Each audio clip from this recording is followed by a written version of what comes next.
Ohayo minasan, dimanapun kalian berada, baik itu di nyata maupun di dunia paralel. Kembali lagi dengan Mimin Mr. K di channel Oni Project. Di video kali ini Mimin akan membahas tentang manga spin-off Kyojuro Rengoku One Shot. Manga kali ini bercerita tentang sebelum Kyojuro Rengoku menjadi seorang pilar, dan bahkan saat pertama kali Kyojuro diterima sebagai seorang pemburu iblis. Dia juga akan menjalankan misi pertamanya sebagai pemburu iblis. Tentu kalian penasaran kan dengan pembahasannya? Mari tanpa cincang-cincong, mari kita bahas bersama teman-teman. Di manga kali ini kita diperlihatkan bahwa Kyojuro Rengoku telah berhasil melewati ujian seleksi final pemburu iblis, dan dia telah resmi menjadi seorang pemburu iblis. Saat pertama kali Kyojuro menjadi seorang pemburu iblis, Kyojuro Rengoku terlihat memiliki tubuh yang cukup kurus dan kecil. Tidak seperti saat setelah menjadi seorang pilar yang badannya udah lumayan gede. Ya wajar saja sih perbedaan saat sudah sukses dan saat masih merintis. Biasanya kan kalau udah sukses kan gede gendut gitu kan. Haha. Saat setelah Kyojuro resmi menjadi seorang pemburu iblis dan ingin melakukan misi pertamanya, dia pun mencoba untuk menemui ayahnya yang bernama Shinjuro Rengoku. Mungkin sebenarnya Kyojuro ingin pamitan untuk menjalankan misi pertamanya sebagai pemburu iblis. Namun sebelum Kyojuro mengatakan kata-kata pamitnya dengan begitu sadis, ayahnya malah mengatakan kata-kata yang begitu menyakitkan bagi Kyojuro. Ayahnya mengatakan bahwa Kyojuro dan adiknya yang bernama Shinjuro Rengoku tidak memiliki bakat untuk menjadi seorang pilar pemburu iblis. Ayahnya memerintahkan Kyojuro dan Shinjuro untuk berhenti memiliki mimpi yang begitu tidak masuk akal, yaitu mimpi menjadi seorang pilar. Ayahnya juga menyatakan bahwa dirinya adalah seorang pilar api yang terakhir. Kyojuro maupun Shinjuro tidak akan bisa mengambil alih posisi ayahnya tersebut sebagai seorang pilar api.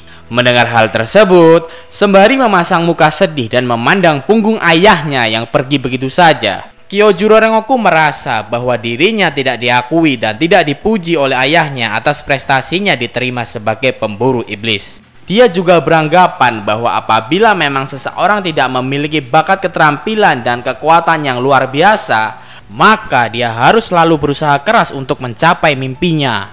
Kyojuro memiliki mimpi untuk menjadi seorang pemburu iblis dan seorang pilar karena Kyojuro memang ingin menolong orang banyak yang tak terhitung jumlahnya. Kyojuro pun menghampiri adiknya yang sedang melakukan latihan dengan pedang kayunya. Melihat kakaknya datang, Shinjuro pun kaget dan merasa malu kepada kakaknya. Kyojuro pun memuji adiknya dengan berkata, "Kau berlatih keras, Shinjuro. Kau sangat hebat." Mendengar hal tersebut, Shinjuro pun merasa sangat senang. Kyojuro pun berpamitan kepada Shinjuro untuk melakukan misi pertamanya sebagai pemburu iblis. Dia juga meminta Shinjuro untuk menjaga rumah selama dia pergi menjalankan misi pertamanya. Saat Kyojuro pergi, Shinjuro pun berteriak bahwa dirinya akan selalu berlatih dan bekerja keras supaya bisa menjadi seperti kakaknya, yaitu Kyojuro Rengoku. Shinjuro begitu sangat mengagumi sosok kakaknya tersebut. Mendengar hal tersebut, Kyojuro pun mengingat perkataan temannya pada saat setelah melewati ujian seleksi final pemburu iblis. Teman Kyojuro tersebut sangat ingin menjadi kuat seperti Kyojuro Rengoku dan bisa melindungi teman-temannya serta orang lain supaya tidak ada lagi yang kehilangan keluarganya. Setelah melihat perkataan teman Kyojuro,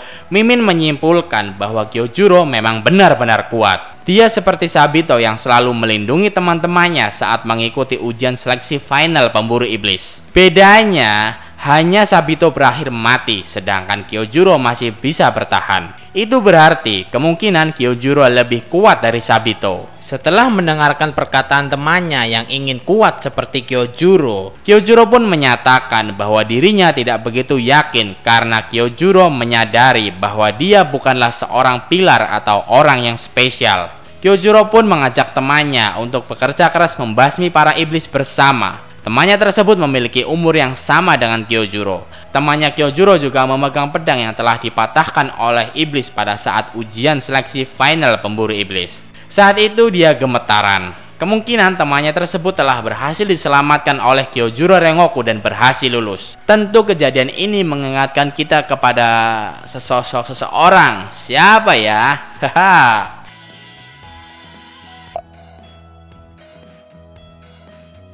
Setelah mendengar perkataan Senjuro dan perkataan temannya, Kyojuro menyadari bahwa alasan ayahnya bersikap dingin kepada Kyojuro dan Senjuro adalah ayahnya tidak ingin salah satu atau keduanya, Kyojuro dan Senjuro, mati. Mungkin Kyojuro menjadi pemburu iblis setelah kematian ibunya yang bernama Ruka. Oleh sebab itu, ayahnya mencoba untuk menjatuhkan mental Kyojuro dan Senjuro supaya berhenti menjadi seorang pemburu iblis dan berhenti mengejar gelar pilar. Dengan tujuan ayahnya tidak ingin kehilangan keluarganya lagi. Tuh kan, ngeyel sih sama ayahnya. Jadi mati kan Kyojuro? Kemudian Kyojuro pun berangkat menjalankan misi pertamanya.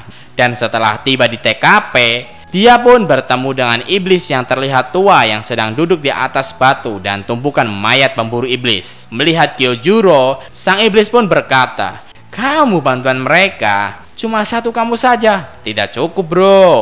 Tapi tenang saja, kamu tidak akan sendirian kok. Teman-teman pemburu iblismu sudah menunggumu di isekai.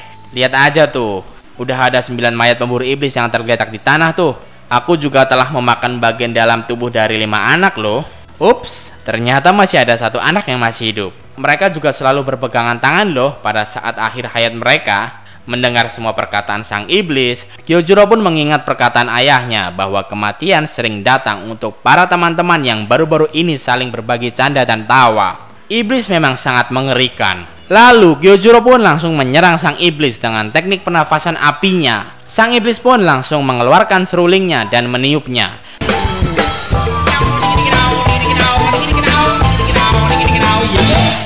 Kekuatan efek suara dari seruling tersebut dapat merusak gendang telinga siapapun yang mendengarnya.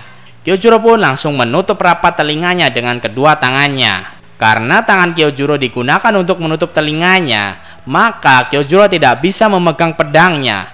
Yang itu berarti Kyojuro tidak bisa menyerang sang iblis seruling tersebut. Kyojuro pun begitu terdesak. Karena sedikit saja telinganya dibuka, maka akan mengakibatkan kerusakan pada telinganya. Dan Kyojuro akan langsung tergeletak di tanah seperti teman pemburu iblis lainnya. Lebih parahnya lagi, sang iblis bisa mensummon 2 anjing iblis. 2 anjing iblisnya pun mencoba untuk menyerang dan memakan Kyojuro yang tidak bergerak sama sekali. Dia pun berpikir apa yang harus dia lakukan.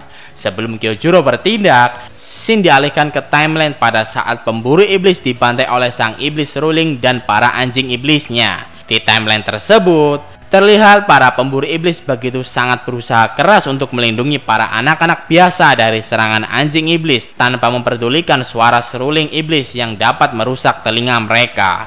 Pemburu iblis melakukan hal tersebut tanpa mendapatkan pujian dari siapapun dan nyawa taruhannya.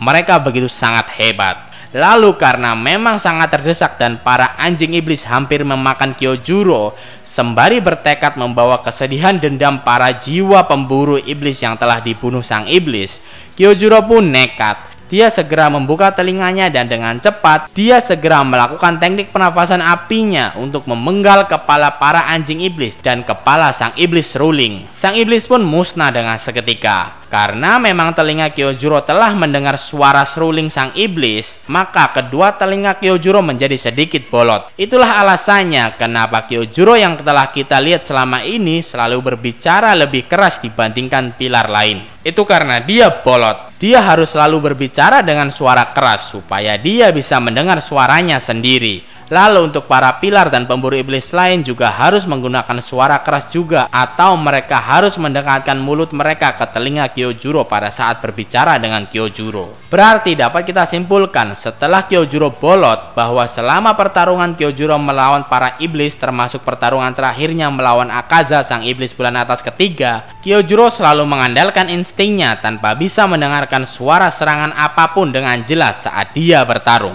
Kembali ke manga, Kyojuro pun memeluk 1 anak yang masih hidup. Dia pun berkata, "Sekarang baik-baik saja. Lalu sembari memegang erat tangan para pemburu iblis yang telah gugur, Kyojuro pun mengucapkan terima kasih kepada para pemburu iblis tersebut karena mereka telah berusaha keras sampai akhir untuk melindungi para anak-anak dari bahaya sang iblis ruling. Nggak nyangka Kyojuro Rengoku banyak banget manga spin-off-nya ya. Oke, seperti itulah pembahasan tentang manga spin-off Kyojuro Rengoku One Shot. Jangan lupa untuk subscribe, nyalakan lonceng notifikasi, share sebanyak-banyaknya, komen juga dan like yang banyak sampai tembus 1000 lebih bahkan 10.000 like. Tidak lupa juga Mimin mohon maaf apabila terdapat kesalahan dalam pembahasan ini. Arigatou gozaimasu and see you di next video.